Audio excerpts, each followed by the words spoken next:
Muito bem, pessoal, estamos aqui para mais uma aulinha para vocês. Na primeira semana de aula, vocês devem ter entendido, se vocês entenderam bem a ideia, foi tentar caracterizar um pouco a origem do direito, por isso a temática da gênese do direito, a primeira grande divisão entre o jusnaturalismo e o juspositivismo. Tentamos fazer alguma caracterização epistemológica, de uma característica etimológica, uma característica etnológica. Esses palavrões começaram a aparecer para vocês. Na segunda semana, nós fizemos uma caracterização da função social do direito. Espero que vocês tenham entendido a função preventiva, a função compositiva do direito, e não só as formas de resolução de conflitos jurídicas, mas também aquelas que são baseadas no autoritarismo ou baseadas numa composição voluntária. E nessa semana de aula, pré-anunciei a vocês e disse que a nossa temática era começar a ver algumas escolas e algumas teorias sobre o direito, e aí que essas teorias vão estar alinhadas ou alocadas em grandes escolas do pensamento jurídico, que nós vamos chamar que são formas de interpretação do direito, e alguns critérios que são fundamentais para isso. E essas escolas jurídicas ou teorias de interpretação jurídica vão ser conhecidas como escolas hermenêuticas. Daí a palavrinha hermenêutica, que entende aí do grego, do deus Hermes, que é o mensageiro. Então ele é o responsável por fazer com que a gente compreenda o que os deuses querem e leve essa mensagem aos homens. O Hermes é isso, a ideia de hermenêutica é de como é que a gente pode interpretar a vontade dos deuses aqui na Terra. Claro que estamos falando de uma hermenêutica jurídica, e nessa proposta de uma hermenêutica jurídica, nós queremos tentar entender ou interpretar como o direito cumpre com a sua função social, como o direito se torna efetivo, como o direito pode se tornar uma ciência propriamente dita. Por isso, primeira escola que nós queremos falar nessa aula de agora, de hoje, é a escola hermenêutica jurídica da chamada exegese. Vocês estão preparados? Então, vem com a gente para a gente fazer esse bate-papo aqui. Por que nós chamamos escolas hermenêuticas? Bom, essas escolas hermenêuticas ajudam a pensar, a interpretar e ajudam a nos dizer como devemos usar o direito, para que ele cumpra a sua função, para que ele se concretize, para que ele se torne efetivo na sociedade. E a escola da exegese talvez tenha sido a primeira grande formulação teórica e científica que tenta responder essa pergunta: o que é o direito? Essas escolas surgem predominantemente lá no século XIX, a partir de uma cultura jurídica europeia, e ela vai refletir sobre os elementos não apenas jurídicos propriamente dito, mas também sociais, também políticos e também econômicos. E claro, estamos dentro de um contexto onde a Europa está passando por algumas transformações. Vejam bem, essa cultura europeia jurídica, ela surge nesse contexto histórico porque houve lá no século XVIII as chamadas revoluções burguesas. Vocês devem se lembrar disso, se não se lembram. Essas principais revoluções burguesas foram Revolução Francesa, Revolução Gloriosa inglesa, e que vai desembocar depois também numa Revolução Industrial, mas a Revolução Americana. Essas três revoluções burguesas marcam o início de uma reformulação nas formas de organização social lá do século XVIII, e deixam para trás um modelo de organização baseado no famoso Antigo Regime. Esse Antigo Regime, essa ideia baseada numa monarquia ou numa nobreza que detém os privilégios e o monopólio do poder, ela então vai ser desfacelada, desfeita, e os revolucionários, sobretudo a Revolução Francesa, vão garantir que agora todas as pessoas participem do poder. Essas transformações dessas revoluções burguesas é o ponto o ápice, o ponto mais alto de vários movimentos e várias ideias que estavam acontecendo desde o século XV, com a modernidade, com o surgimento da modernidade. O fato é que essa Revolução Francesa abre o caminho para então pensarmos o direito não apenas mais como uma aplicação da vontade do rei, do monarca, mas agora como um critério fundamental, científico, válido para todos. Claro que quem encabeça essas revoluções burguesas e quem vai fazer uso dessa interpretação do direito são, como estou dizendo, os burgueses. E aqui que eu quero mostrar para vocês, as revoluções burguesas e o estabelecimento de uma sociedade moderna vão refletir no modo de se pensar e de se aplicar o direito. E em uma sociedade baseada no mercado, como é essa sociedade capitalista da qual os burgueses vão passar a se tornar a classe hegemônica, o direito passa a ser monopolizado no Estado. Ele passa a ter um caráter de uma previsibilidade. Ele tem que ser previsível. Ele não pode ser incerto, não pode haver ambiguidades. Ele precisa garantir e dar a segurança que esse Estado moderno deseja. Por isso que, aqui uma primeira ideia fundamental, há o estabelecimento de uma nova ordem política e jurídica no século XVIII. E essa nova ordem é baseada nos ideais de um chamado liberalismo. É a ordem liberal que vai garantir alguns direitos para essas camadas populares. Direitos esses que estavam restritos única e exclusivamente à nobreza, né? Não chegavam, não dava a condição de que os plebeus, os camponeses e os próprios burgueses tivessem acesso a isso. Com essa nova ordem, com essas revoluções, esse direito passa a ser válido para todos. Então, como é que funciona essa ordem liberal? Ela vai tentar garantir a liberdade de todo e qualquer cidadão. Liberdade de direitos políticos, liberdade de iniciativa privada, a liberdade de estabelecer contratos entre eles e liberdade para exercer o poder sobre a propriedade. Critério da liberdade, nessa nova ordem econômica, política e social liberal, propõe o resguardar, defender essa noção de liberdade. E um segundo critério fundamental aqui é a ideia de igualdade. Se até então apenas uma parcela da população, a minoria, tinha esses direitos resguardados, agora o critério de igualdade acaba com a discriminação política, ou pelo menos tenta, né, em prática, e portanto passa a fazer aí uso de um critério que vai dar a condição de que todo mundo possa brigar de igual para igual nesse cenário. Um exemplo disso é a exigência de nobreza para poder participar de alguns cargos públicos. Isso acaba caindo por terra e dando a condição de igualdade a todos. Acaba com esse foro privilegiado. E ao mesmo tempo há aqui um outro elemento dentro dessa nova ordem liberal, que é a ideia de um pensamento iluminista, a valorização de uma racionalidade que então vai abandonar, a ideia de iluminismo é isso, né? Vai fazer com que a gente abandone as trevas da religião, as trevas da fé, as trevas das crenças e crendices e passa a exaltar a racionalidade. Portanto, essa noção de igualdade ela é uma igualdade formal. Na prática isso não vai acontecer de fato, porque você vai perceber que durante o processo de revolução da francesa e estabelecimento dessa nova ordem das coisas, quem vai ter mais privilégios serão os burgueses. Os burgueses ascendem socialmente e eles vão estar aí imersos na política, na economia e vão legislar em causa própria de certa forma. E também a ideia de uma propriedade vai nos levar a uma concepção de um direito natural. Então a liberdade, a igualdade e o direito à propriedade, elas são alavancados, né, postos num pedestal e postos numa perspectiva de que isso faz parte de um direito natural e absoluto, impossível de ser limitada.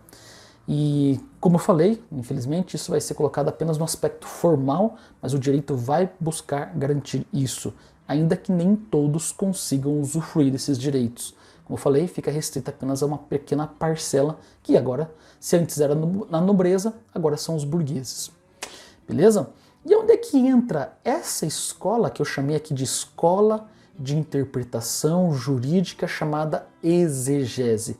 essas escolas vão fundar, os defensores dessa escola vão fundar um ideal do chamado positivismo jurídico. Guarda essa palavrinha, a gente vai estudar alguns positivistas jurídicos ao longo dessa disciplina, os principais pelo menos, e nós vamos perceber que a escola da exegese vai estar na origem, né, vai ser a base, o método exegético é o método utilizado pelos positivistas jurídicos. Perfeito? Então ela surge no século XIX, na França revolucionária, pós-Revolução Francesa, e quando a poeira da Revolução está baixando, o que acontece em 89, lá com o golpe da famosa queda da Bastilha e tudo mais, lá no período de 1799, 10 anos após a Revolução Francesa, após a queda da Bastilha, Napoleão Bonaparte vai tomar o poder. E com o apoio da burguesia francesa, ele vai instalar aí uma espécie de império ou de uma ditadura, porque primeiramente ele vai se tornar um cônsul, depois vai se tornar um imperador, e nessa busca ele vai monopolizar o poder, centralizar o poder na figura dele. Os revolucionários burgueses que queriam tanta liberdade e acabar com o fim do império, de repente vem no Napoleão Bonaparte uma forma de garantir os seus interesses. E há uma contradição entre essa burguesia apoiar um ditador? Sim, com certeza há, mas é que essa burguesia precisava de alguém com força, com punhos de ferro para colocar a ordem nas coisas. A revolução causa uma transformação e uma mudança tão radical na infraestrutura e que dá a sensação de que sem um mínimo de ordem os burgueses não conseguirão colocar em prática o seu projeto. E aí, de que adiantaria essa revolução? De que adiantaria acabar? Então eles veem no Napoleão Bonaparte uma tentativa de estabelecer um mínimo de ordem nas coisas, para que eles pudessem exercitar aí o seu caráter de cidadania. Napoleão, de certa forma, vai modernizar a burguesia francesa e Napoleão vai evitar que as camadas mais baixas da população chegassem ao poder. Essa é a estratégia da burguesia. É para isso que eles apoiam o próprio Napoleão Bonaparte. Um dos elementos dessa modernização burguesa foi na área jurídica. E aqui entra onde vai ser colocada em prática essa primeira ideia da escola da exegese. Napoleão Bonaparte vai começar um movimento chamado movimento de codificação. O que é esse movimento de codificação? É o movimento de criação de um código civil, um código jurídico, um código que passa a ser o responsável principal para quê? Para organizar a sociedade. Napoleão disse que o que nada pagará, o que viverá eternamente é o meu Código Civil. Então ele cria um Código Civil dentro desse movimento de codificação e o Código Napoleônico de fato, vai ser difícil de esquecer, vai ser difícil de não se reportar a ele, porque ele vai ser a base para os códigos de todos os outros códigos posteriores na Europa. A base do Código de Napoleão, então, em que consiste ele? O que ele propõe de novidade? A base, lá em 1804, na França, ele cria o seu código e ele opera como uma espécie de uma revolução jurídica e cultural que muda radicalmente o modo como o direito é compreendido. Perfeito? Esse código foi a base das construções da escola da exegese.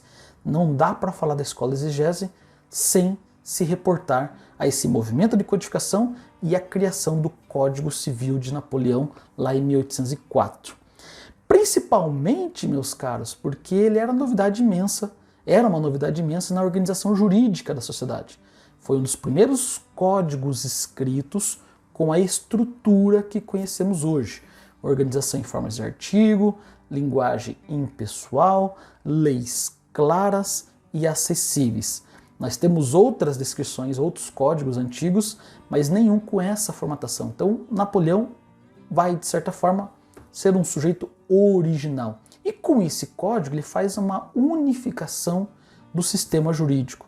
O Código de Napoleão unifica a ordem jurídica francesa. Se trata agora de existir um direito apenas na França, que não varia de acordo com os costumes, com as tradições e que trata todos como iguais. É a substituição do antigo modelo jurídico existente. Se até então a França, veja, a França passou por um processo de unificação, mas ainda assim mantinham certos costumes locais, regionais. E esses costumes locais e regionais era a base para a ideia de um direito nos feudos, nas províncias, nos estados e assim por diante. O Código Napoleônico unifica todo o sistema jurídico e acaba com essas noções de um costume local e passa então a valorizar tudo que está no Código, e isso passa a ser válido para todos. O Código Civil francês, portanto, napoleônico, representa no plano do direito a mudança social pela qual a França estava passando naquela época. Ela expressa uma visão de sociedade que é uma visão burguesa. E claro que o código está ali para defender os interesses dessa burguesia. O novo Código Civil também se encarregou de excluir, de deixar de lado os privilégios da nobreza, dos nobres, que mesmo com a queda da Bastilha, com a Revolução Francesa, com a tomada do poder pelos jacobinos lá e pelos girondinos, e criando um parlamento, abdicando, literalmente guilhotinando o rei Luís XVI, cortando a cabeça, ainda assim alguns privilégios da nobreza permaneciam. Com o código, então, ele elimina esses privilégios e garante a todos os cidadãos masculinos a igualdade perante a lei. Ele também faz uma inovação entre separar a igreja do Estado e passa a legalizar o divórcio, além de dividir o direito civil em duas categorias principais. Uma parte que vai se dedicar exclusivamente à propriedade e o outro especificamente à família. Então ele divide em duas categorias o direito civil e vai também propor a codificação de diversos ramos do direito ainda organizados em documentos esparsos. Ele faz literalmente um puta de um trabalho jurídico em unificar todos esses costumes e regras com base num único código. Uma outra ideia importante aqui, meus caros, é que além disso o código parecia como uma espécie de positivação da razão e do racionalismo, né? Lembra dos ideais do iluminismo, que o iluminismo quer, por meio da razão, iluminar-nos, trazer à tona as ideias da razão em detrimento da fé, das crenças e de todos os outros atributos que não condizem com esse aspecto racional.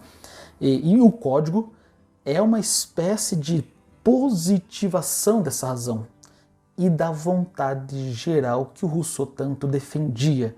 Tem uma forma de colocar em prática, de positivar, de não deixar isso no dito pelo não dito, mas colocar isso na letra da lei. Ele, portanto, é mais fruto do arbítrio do rei, não é mais fruto do arbítrio do rei, mas agora da razão baseada na vontade geral. E como é que foi esse processo de codificação e de criação desse código? A codificação, isso é importante vocês entenderem também, foi a principal maneira de afirmar o monopólio estatal e a segurança jurídica, de dar garantia de que o Estado é que tem o monopólio do poder e de dar também uma espécie de segurança jurídica para que todos possam, a partir de então, seguir a mesma regra, o mesmo procedimento. Ou seja, a criação de leis escritas e sistematizadas. Essa configuração é a configuração que dá origem a esse positivismo jurídico. Importante mencionar o seguinte, que com a codificação o direito passa a se identificar com as leis. Direito passa a ser lei. Ou seja, direito não é mais costume, não é mais tradição, não é mais direito natural, é apenas aquilo que está na letra da lei. Essa frase vai valer nota depois na prova, hein? Direito é a lei. Não costumes, não tradição, é a lei. Ela é a única fonte do direito. Veja, nós vamos identificar que há várias fontes do direito. Você pode falar da tradição como fonte do direito, você pode falar dos costumes como fonte do direito, você pode falar de uns elementos religiosos, de um direito divino, de um direito natural, como fonte do direito. A partir da codificação napoleônica, a partir desse movimento de codificação e da criação do Código Civil Napoleônico lá em 1804, nós vamos ter a única fonte do direito como aquilo que está na lei escrita e positivada. no Código. Por quê? Porque só a lei tem legitimação racional com a democracia. Os costumes não, a tradição não, a ideia de um direito natural, esparso também não, vago também não, mas só a lei. Perfeito? E é aí que nós vamos ter então que criar uma espécie de metodologia para interpretar como funciona a aplicação do direito a partir desse código. Qual é a relação com o contexto então? Se só a lei tem força e ela resume todo o direito, isso fornece a segurança jurídica para a burguesia, que não era possível de antemão. A passagem da burguesia da defesa do jusnaturalismo ou jusracionalismo para o positivismo acontece dentro desse contexto. A burguesia, então, passa a colocar os direitos naturais, que até então não eram positivados, eram atemporais, eles passam a codificá-lo, a colocá-lo na lei, a colocar a partir de uma perspectiva positivada. Portanto, há essa passagem de um direito jusnaturalismo para um direito juspositivismo com essa escola. Ok? Essa aqui é, então, uma categorização, uma contextualização de como surgem as reflexões de uma escola da exegese e como que o código napoleônico, esse movimento, esse processo de codificação estão ali alinhados, estão intrinsecamente relacionados com o surgimento dessa escola. Beleza? O fato é que uma das características centrais desse novo direito é que ele era um direito burguês. E ao mesmo tempo era um direito que tinha como característica central essa racionalidade e o uso dessa racionalidade para positivar as leis. O direito era supostamente racional na organização das regras e da vida social. Ora, com essa perspectiva de racionalidade, né, e de uma característica burguesa desse código, nós vamos ter então a legitimação de uma perspectiva democrática. Se o direito era posto pelo Estado, e o Estado moderno então vai representar a todos, vai garantir a condição de igualdade a todos, ele não está apenas sendo aplicado a uma parcela da população, mas o direito é naturalmente, ou passa a ser naturalmente, uma expressão do interesse geral democrático da sociedade. Por isso que nós vamos entender uma característica importante aqui, pessoal, a característica do legalismo. O direito positivista da escola da exegese é um direito legalista. Ok? A lei, o que isso quer dizer? Quer dizer que a lei torna-se a única manifestação do direito. A lei é a única fonte do direito. Perfeito? E aqui então a gente se encaminha para uma outra parte dessa nossa aula, que é então, professor, ok, entendi o contexto, entendi que a escola da exegese está atrelada a uma perspectiva positivista do direito, entendi que esse movimento de codificação influencia a criação de um método para interpretar essas leis, entendi que há um caráter de legalidade, que o direito positivista da exegese é um direito legalista, mas então quais são as outras características que vão fazer parte dessa escola da exegese? E aqui eu apresento a vocês mais algumas características. Então, primeiro, como é que você deve fazer a leitura do direito e a aplicação do direito? Deve fazer a partir de uma perspectiva rígida, rigorosa, observando ipsis literis, né, como a gente brinca, pela letra da lei a aplicação do direito. Então aqui há uma idolatria da lei.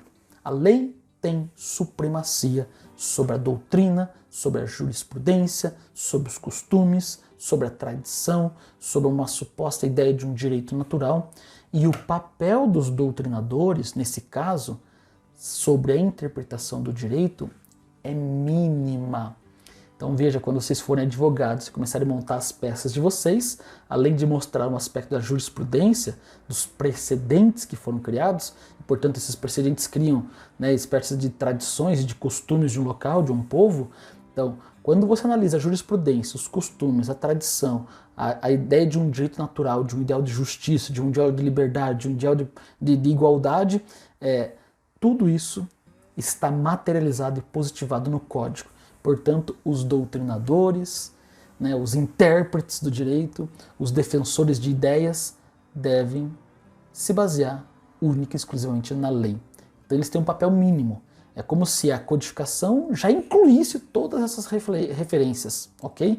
Essa é um puta de um trabalho que o Napoleão mandou fazer, e de fato ele fez um trabalho bem feito para a época, né? Porque concentra, ele chama pessoas, especialistas de várias áreas para poder atuar nessa codificação.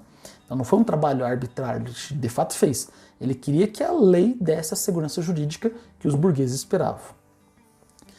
E aqui há uma outra característica. Então, além dessa característica da leitura rígida do direito e da idolatria da lei, tem uma terceira característica que é o grande valor dado à vontade do legislador. A vontade do legislador é que deve ser levada em consideração numa eventual lacuna. É a vontade do legislador que deve ser levada em consideração quando surgir algum conflito nessa codificação, nesses códigos, nessa lei. Isso é uma ficção inventada para explicar qual é a fonte do direito. A racionalidade aqui é a de que a vontade do legislador é suprema, intocável. Afinal, ela representa a democracia. Ela deve ser o parâmetro definitivo para quê? Para a interpretação e a aplicação do direito. Como eu falei, numa eventual lacuna, num eventual conflito, numa eventual dubiedade, ambiguidade, se eu não sei como eu posso interpretar essa palavra, esse código, essa ideia, esse artigo, eu tenho que me questionar como aplicador do direito qual era a vontade do legislador. Ok? E por isso que o método de interpretação da escola da exegese é o método chamado literal.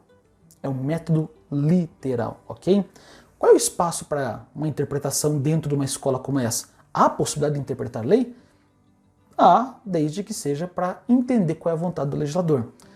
Há, desde que seja para entender de uma maneira hierárquica como funcionam essas aplicações do direito. Fora disso, não há interpretação. Fora disso, mas veja, a vontade do legislador quando criou o dispositivo sobre um exemplo de casamento entre pessoas, entre homem e mulher, a vontade do legislador era dizer o seguinte, que apenas o homem e a mulher podem dar-se em casamento com sexos distintos.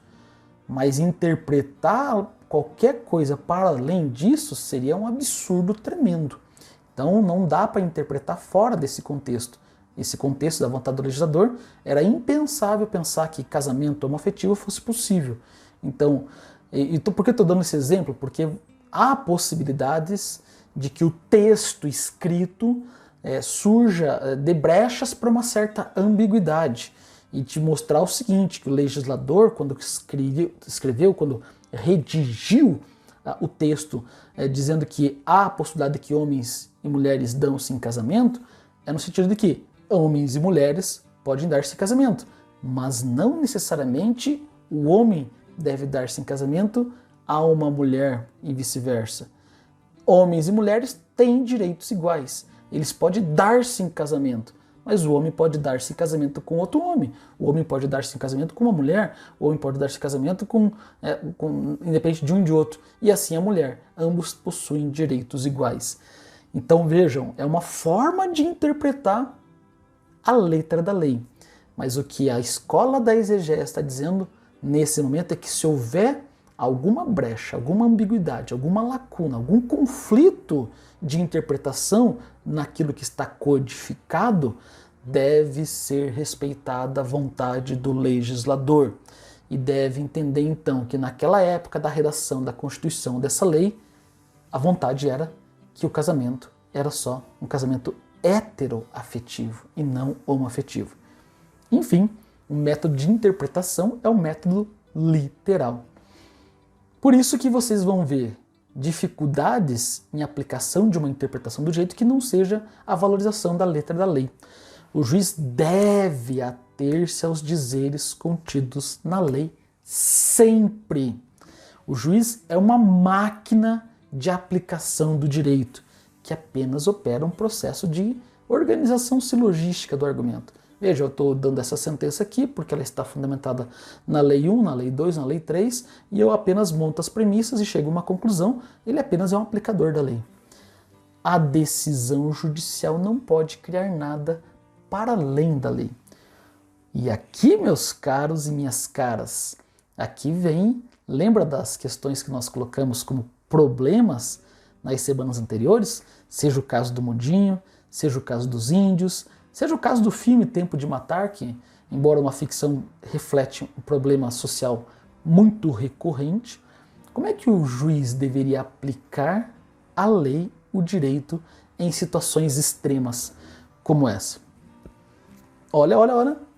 Ele deve ser o quê? A boca da lei, um aplicador da lei. Deve colocar em prática aquilo que era a vontade do legislador. Mudinho roubou? Mudinho vai preso. Pronto. Não tem que ficar interpretando nada além disso. O sujeito matou as crianças? Ah, não matou, abusou? Tem que ir preso, tem que sofrer a pena prevista por lei.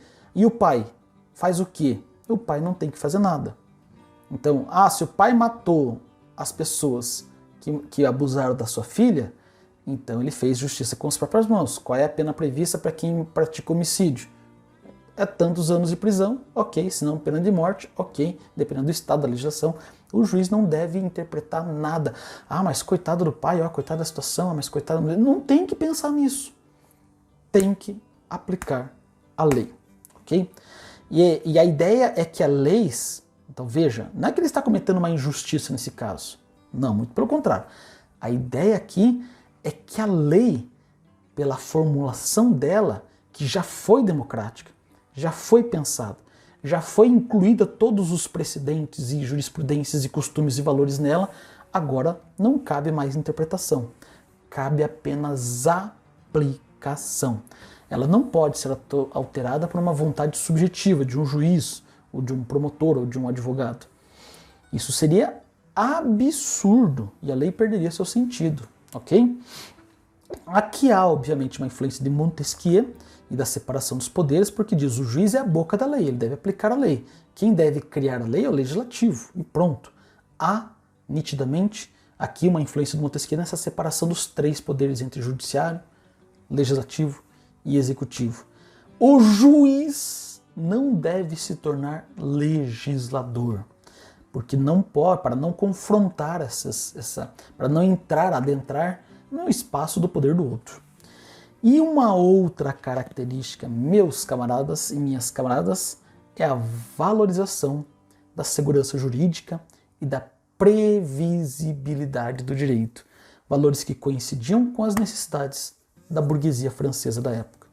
Então olha quantas características estou elencando aqui, fiquem tranquilos que vocês vão ler o texto e vocês vão anotar e vão destrinchar e fazer essas explicações dessas características. Mas vão anotando, porque isso é importante e vai cair na prova. E aqui também há uma outra característica, a rejeição ao justnaturalismo. A inovação para o sistema jurídico só pode vir pelo legislador. As mudanças só podem vir pelo legislador.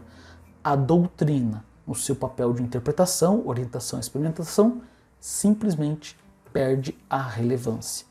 E assim, meus caros, com uma razão, o direito deve ser fixo e universal. Por isso tem que ter essa segurança jurídica. Não dá para deixar sob a tutela de interpretações subjetivas que não estejam materializadas na lei, que não estejam positivadas na lei. É possível que a interpretação de acordo com a peculiaridade de cada caso, não é possível isso. É possível que o juiz julgue o caso concreto de maneira isolada da lei? Não é possível isso. Isso não cabe ao juiz, isso cabe ao legislador. Se há alguma lacuna, se há alguma ambiguidade, se há algum conflito na aplicação da regra, o juiz deve enviar isso ao legislador e o legislador deve então criar um procedimento para que possa julgar. Ele não pode abdicar de julgar, mas ele tem que fazer uma aplicação literal desse negócio. Vamos ver depois, com outros juspositivistas, outros teóricos desse positivismo, como funcionam a aplicação metodológica. Mas o que vale para vocês nessa aula introdutória são esse contexto que eu apresentei a vocês do surgimento dessa escola, esse contexto de codificação do Código Civil do Napoleão, essa caracterização de que essa escola surge alinhada a uma perspectiva de um positivismo jurídico e, sobretudo, criada por Napoleão com o apoio de uma classe chamada burguesia, que vai criar um método para a aplicação desse direito legal. Perfeito? E essas características todas compõem então o que nós chamamos de escola da exegese jurídica. Estamos entendidos? Quanta informação, hein? Essa foi apenas a primeira escola. Aguardem as cenas dos próximos capítulos e vão pensando nos nossos problemas aí. Valeu? Abraços e até a próxima aula. Tchau, tchau. Falou!